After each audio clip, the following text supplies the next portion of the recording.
देश में अस्थिरता हो जाए, और ये बात तय कर रहा है कहीं दूसरी जगह बैठा हुआ थर्ड पर्सन। हमें आपके अंदर एक जहर डालने की कोशिश है कि देखिए आपके देश में कैसे कैसे हो रहा है, जिसका वास्तविकता से कोई लेना देना नहीं है।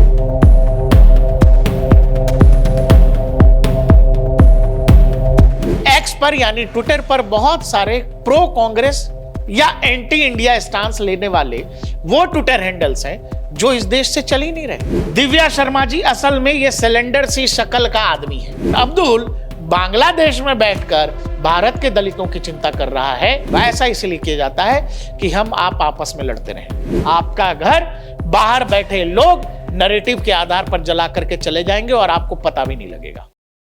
नमस्कार, आप देख रहे हैं डीएनपी इंडिया। मैं हूं प्रकाश ललित।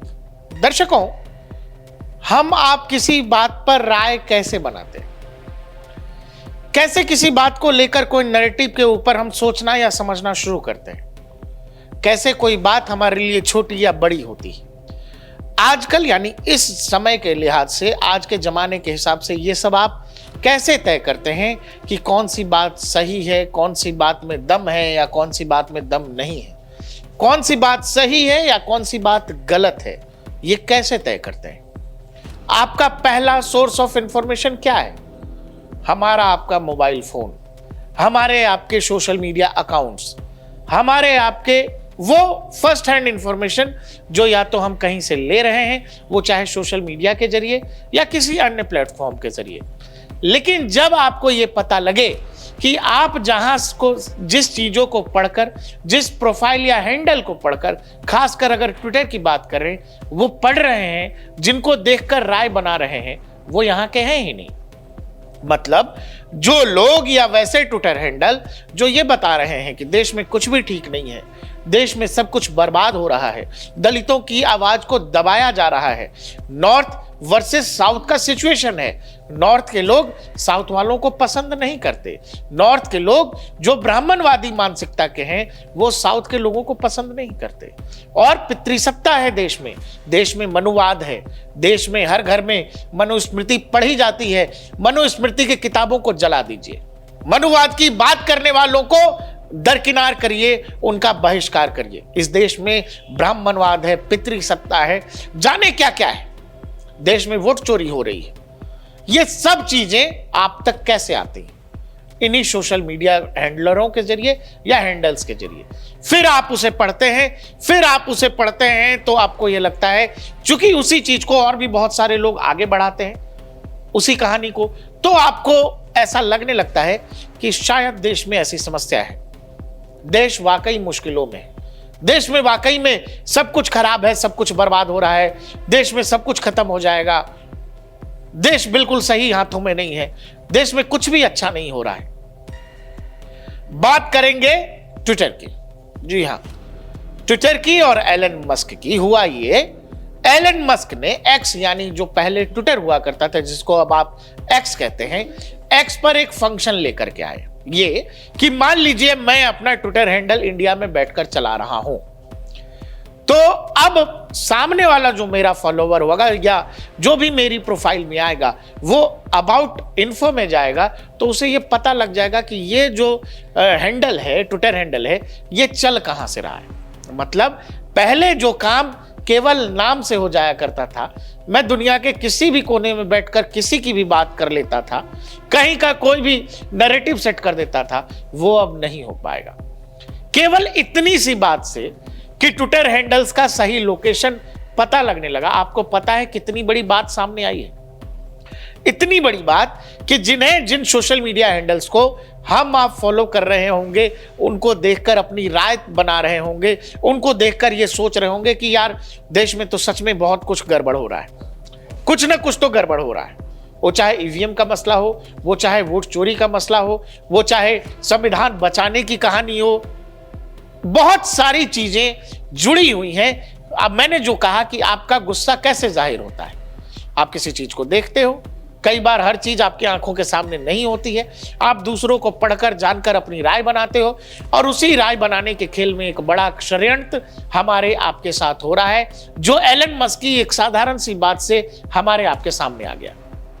हुआ ये कि जब लोकेशन वाला खेल सामने आया कि भाई आप कहीं से भी चला रहे हो, आपका रियल लोकेशन अब मिल जाएगा। तो एक बात सामने यह आई कि एक्स पर यानी ट्विटर पर बहुत सारे प्रो कांग्रेस या एंटी इंडिया स्टांस लेने वाले वो ट्विटर हैंडल्स हैं जो इस देश से चल ही नहीं रहे। इस बात की गंभीरता को समझिएगा। ऐसे ट्विटर हैंडल्स जो 24 घंटे इस देश की डेमोक्रेसी के बारे में बात करते हैं, इस देश में पनप रहे जातिवाद के बारे में बात करते हैं, इस देश की पितृसत्ता और ब्राह्मणवाद वाली सोच पर बात करते हैं, वो यहां के हैं ही नहीं।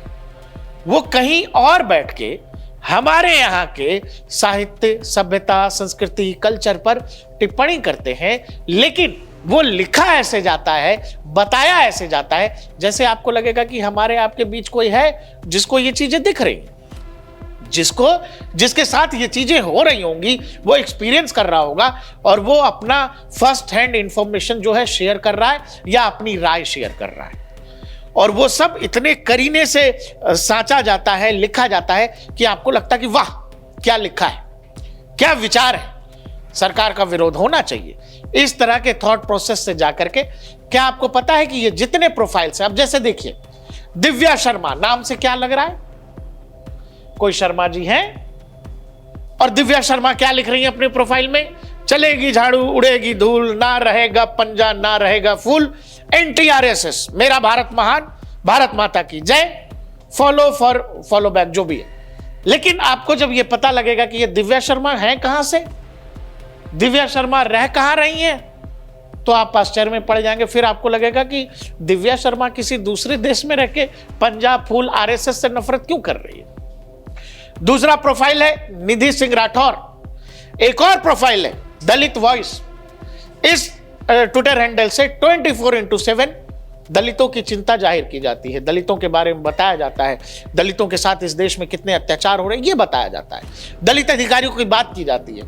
लेकिन जब आपको यह पता लगेगा कि यह हैंडल चलाने वाला कोई अब्दुल है, अब सवाल है कि किसी अब्दुल को दलितों की चिंता क्यों हो रही है। अब्दुल ही नहीं है, अब्दुल है सो है चलेगा, लेकिन अब्दुल बांग्लादेश में बैठकर भारत के दलितों की चिंता कर रहा है, तो यह बात ज्यादा चिंतनीय है। और ऐसा क्यों किया जा रहा होगा? ऐसा इसलिए किया जाता है कि हम आप आपस में लड़ते रहें, हमारे आपके बीच एक गहरी खाई हो जाए, देश में अस्थिरता हो जाए, और यह बात तय कर रहा है कहीं दूसरी जगह बैठा हुआ थर्ड पर्सन, इसी को तो आईटी सेल कहते हैं। अब इस देश में बहुत सारे नेता ये कहते हैं कि बताइए सोशल मीडिया पर हमारा वीडियो इतना चल गया, इतने सारे लोगों ने रिट्वीट कर दिया, इतने सारे लोगों ने लाइक कर दिया, लेकिन वोट हमको नहीं मिलता है। अब सवाल यह है कि जब हाल यह है तो उनका वीडियो इसी देश ही में देखा जा रहा है कि दुनिया के बाकी देशों में देखा जा रहा है, और तब आप वोट यहां खोज रहे हैं, जबकि आप जो नैरेटिव बना रहे हो उन नैरेटिव को आगे बढ़ाने वाले लोग यहां के हैं ही नहीं। वो फेक अकाउंट्स के जरिए, फेक नाम के जरिए दुनिया के दूसरे देश में बैठकर भारत का नैरेटिव अपने हिसाब से सेट करना चाहते हैं। अब एक और प्रोफाइल है जिसका नाम है अमोघ। ये प्रो कांग्रेस प्रोफाइल है, लेकिन यह प्रोफाइल कहां से चल रहा है? South Asia. साउथ एशिया क्या मतलब है भाई? अगर हम प्राउड इंडियन हैं, मैं भारतीय हूं, तो मैं लिखूंगा I am Indian. South Asia क्या होता है? एक और प्रोफाइल आगे आई है जिसमें लिखे हैं दुर्गेश जी, मैट्रिक्स नाम है इनका। दुर्गेश जी 24/7 दलित वर्सेस ब्राह्मणवाद की कहानी बताते हैं देश को। वो बताते हैं कि पिछड़े तबकों के खिलाफ इस देश की सरकार और सिस्टम कैसा जुल्म कर रही है। लेकिन मैट्रिक्स साहब, जैसे ही एलन मस्क ने लोकेशन वाला बटन दबाया, मैट्रिक्स साहब को हवा लगी नहीं कि वो एक्सपोज होने वाले। इनका लोकेशन लोगों को दिख गया। ये पाकिस्तान में बैठ के दलित वर्सेस ब्राह्मणवाद का खेल भारत के अंदर खेल रहे हैं, और इनको पढ़कर न जाने कितने सारे लोग अपनी राय बना रहे होंगे कि बाप रे बाप, देश में तो बर्बादी हो गया, इस देश के दलितों के साथ क्या तबाही हो रही है, ब्राह्मण जीने नहीं दे रहे, अपर कास्ट के लोग जीने ही नहीं दे रहे लोगों को। एक और ये जो प्रोफाइल है जिसमें लिखा है निधि सिंह राठौर, सऊदी अरबिया में बैठी हैं, अपना यूजर नेम का मतलब वो जो एक्स पर या किसी भी सोशल मीडिया पर आप यूज करते हो, ये लड़की है लड़का भगवान जाने, ये जो है प्रोफाइल वाला जो भी मालिक है, इसने 26 बार अपना नाम बदला है। आमतौर पर इस तरह के फेक नामों से जो एक्स पर प्रोफाइल चल रहे हैं लड़कियों के नाम से, वो अधिकतर लड़के हैं। वो तो या तो पाकिस्तान में बैठे हैं या बांग्लादेश में बैठे हैं। ये दलित वॉइस वाले जो भाई जी हैं, ये साउथ एशिया में, ये जितने साउथ एशिया वाले हैं भारत नहीं लिख सकते, दिक्कत है, लोकेशन एक्सपोज हो जाएगा। तो क्या कर रहे हैं, बांग्लादेश पाकिस्तान छोड़ के साउथ एशिया लिख दे रहे हैं। ये प्रोफाइल या तो बांग्लादेश से चल रहा है या पाकिस्तान से चल रहा है। आगे आइए, एक और प्रोफाइल है, Mahfuzur Rahman associated with United Against Hate, MBBS है, ये भी डॉक्टर साहब हैं। डॉक्टर का पता ही आपको क्या लिखा है, fiercely democratic, tweets are personal, retweets are endorsement, ex NSUI, Congress के स्टूडेंट फेडरेशन का खुद को बता रहे हैं। ये कहां से है, ये है बांग्लादेश। अब इन चूरनों को जब तक ये पता लगता कि एलन मस्क ने कोई ऐसा सिस्टम लगा दिया है कि प्रोफाइल कहीं से चला रहे हो, ये जानकारी आ जाएगी। जब कुछ लोगों को पता लगा तो उन्होंने अपना यूजर नेम ये बदलना शुरू कर दिया, वीपीएन का इस्तेमाल करना शुरू कर दिया। वीपीएन का इस्तेमाल करना मतलब ये कि आप रहेंगे कहीं, दिखाना चाहेंगे इंडिया तो दिखा सकते। अगली प्रोफाइल है दिव्या शर्मा।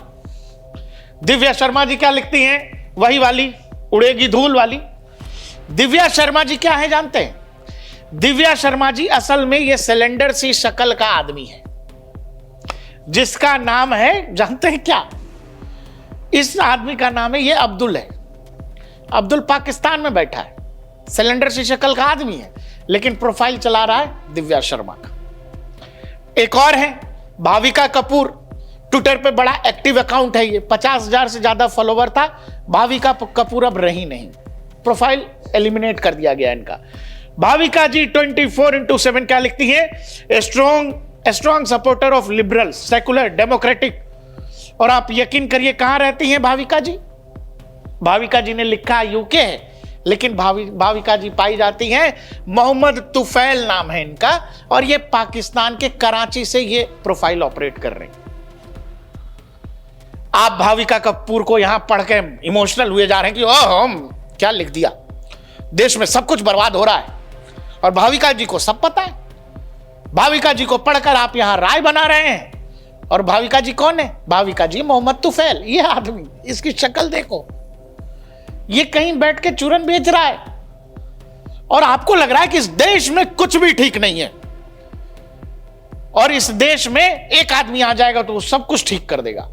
और फिर वो लोग ये पूछते हैं कि बताइए, इतना रिट्वीट हो गया, इतना व्यूज आ गया, फिर भी पता नहीं कहां से वोट नहीं मिल रहा। सवाल है कि वो जो वीडियो रिट्वीट या जो भी हो रहा है, क्या यहीं के लोग देख रहे हैं, और यहीं लोग देख रहे हैं तो वोट क्यों नहीं आ रहा है?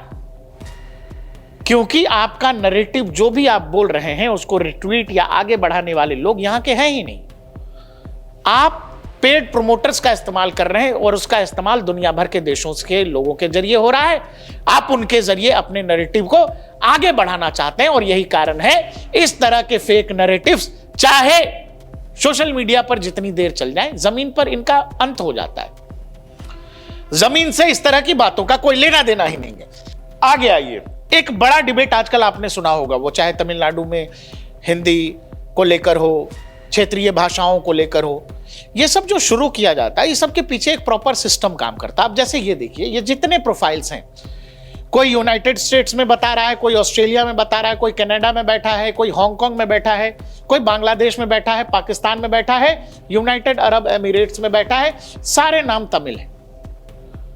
लेकिन ये सब 24/7 भारत को लेकर ट्वीट्स करते हैं, भारत के अलग अलग हिस्सों को लेकर ट्वीट करते हैं, बतलाने की कोशिश करते हैं नॉर्थ वर्सेस साउथ हो रहा है, north India versus south India का सिचुएशन भारत में है।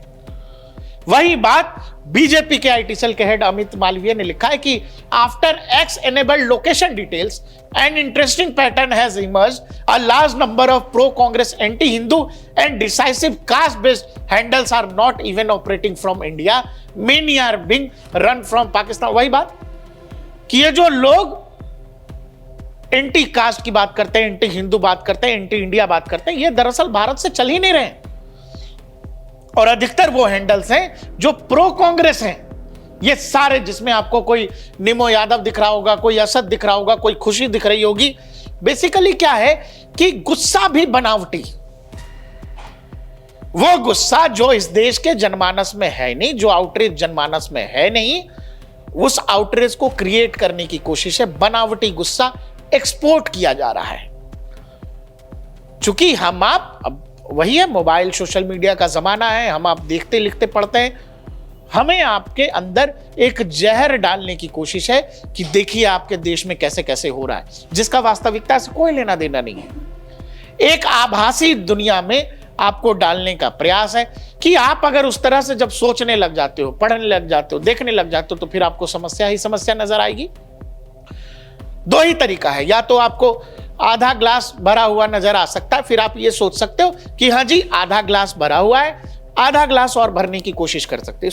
सोचने का तरीका है। जो खाली हिस्सा है हम उसको और भरने का प्रयास कर सकते हैं। लेकिन दूसरा नजरिया यह है कि आपको यही दिखाई दे रहा है कि अरे आधा ग्लास खाली है, सब कुछ खराब है।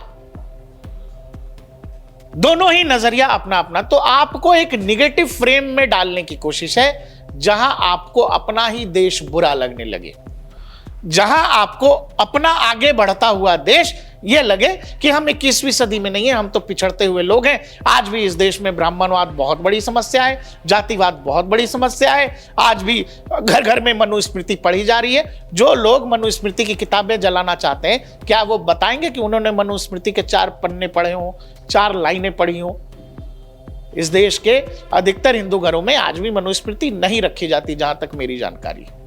लेकिन बार बार इस देश के बहुसंख्यकों को मनुस्मृति से जोड़ना, इस तरह की बातें करना, वो इसीलिए वो आपके दिमाग से खेल रहे हैं। जो इस देश की समस्या, आप देखिए, जैसे कुछ उदाहरण आपको दे देता हूं। जैसे अकाउंट का नाम है दिव्या शर्मा, हिंदू महिला है, उसने लिखा है तेलंगाना से है, राहुल गांधी की फैन है और मोदी की हेटर है, लेकिन चल कहां से रहा है? पाकिस्तान से चल रहा है। कांग्रेस के नैरेटिव को प्रमोट करती है, वोट चोरी के प्रोपेगेंडा पर भी खूब ट्वीट किया है। एक और ट्विटर हैंडल है जिसका नाम है यशिता नागपाल, भारतीय नाम है, कांग्रेस सपोर्टर है, पाकिस्तान से चल रहा है। एक दूसरे के पोस्ट रिपोस्ट करना, एंटी मोदी कंटेंट लगातार देती रहती है। दूसरा एक और हैंडल है ट्रैक्टर, लुधियाना पंजाब दिखाया गया है, लेकिन किसान साहब ऑस्ट्रेलिया में है। किसान आंदोलन में एंटी इंडिया नैरेटिव लगातार फैलाया गया। एक है हरप्पन, नाम है हैंडल का। हरप्पन नाम का हैंडल जो करता है उत्तर वर्सेस दक्षिण, जो मैंने आपको बताया, और वो हैंडल चल रहा है बांग्लादेश से, जातिगत मुद्दों पर खासकर चलाता है। ये जितने अनाम हैंडल्स हैं जिसपे फोटो किसी की लगी है, नाम अजीबोगरीब है, जैसे गब्बर जैसा नाम, अमोक जैसा नाम, ये सब नाम है, हिंदुस्तान से चल ही नहीं रहे। लेकिन 24/7 वो भारत के विषय पर ट्वीट करते हैं, खासकर एंटी इंडिया, एंटी हिंदू। ये बेसिक है, इतना ट्वीट तो होगा ही। अब जैसे एक और देखिए, जो अधिकतर कांग्रेस सपोर्टर है उनके बारे में जो पहले लोकेशन दिया हुआ था, वो उसमें क्या था? कोई यूपी का था, कोई एमपी का था, कोई गुजरात का था। जैसे ही एलन मस्क ने वो लोकेशन वाला बटन ऑन किया, यूपी पाकिस्तान हो गया, एमपी बांग्लादेश हो गया, गुजरात सऊदी अरबिया हो गया, हरियाणा ओमान हो गया। ये हाल है। दूसरी तरफ आइएगा, जो नाम है, कोई साक्षी है, कोई भावना है, कोई खुशी है, नेहा है, निधि है, रोशनी है, दिव्या है। साक्षी मोहम्मद अख्तर हो गई, भावना अब्दुल जब्बार हो गया, खुशी नसीम खान हो गई, नेहा मुजम्मिल शेख है, निधि मोहम्मद जुबैर है, रोशनी अजमल कसाब है, दिव्या टाइगर मेनन है, रेखा ताहिर हुसैन। यह हाल है। तो क्या है? अपनी आंख और अपने कान खुले रखिए, सोचने समझने का दायरा बढ़ाइए, अच्छी किताबें पढ़िए, अच्छी जासूसी किताबें पढ़िए या फिर फिल्में देखिए, थोड़ा दिमाग खोलिए। आज का दौर, युद्ध जो है केवल एक स्तर सीमाओं पर नहीं लड़ा जाता है, यह सब इंफॉर्मेशन वॉरफेयर का हिस्सा है कि आपका देश, आपका घर, बाहर बैठे लोग नैरेटिव के आधार पर जला करके चले जाएंगे और आपको पता भी नहीं लगेगा। एक बताइए कितनी बड़ी साजिश है कि हमारे देश के बारे में, हमारे अपने लोगों के बारे में, हमारे अपने रियल सिचुएशन के बारे में बाहर से लोगों को यह बताना पड़ रहा है। बाहर के लोग वो क्रिएट कर रहे हैं और हमारे देश में मीडिया से लेकर तमाम लोग उन्हीं विषयों पर वो बहस भी कर रहे हैं। यानी वो सारा का सारा नैरेटिव वो तैयार कर रहे हैं, एक फेक नैरेटिव जिसमें आपको ये यकीन दिलाया जाता है कि ये रियल सिचुएशन है, और फिर आप उसमें फंसकर सही या गलत का चुनाव करते हैं और कई बार फंसते हुए नजर आते हैं। तो समझिएगा आखिर क्यों नेहा पाकिस्तान में बैठकर भारत की चिंता कर रही है, कोई निधि बांग्लादेश में बैठकर भारत की चिंता कर रही है। न वो निधि है न नेहा है। देखते रहिए DNP इंडिया, हर खबर भरोसे के साथ।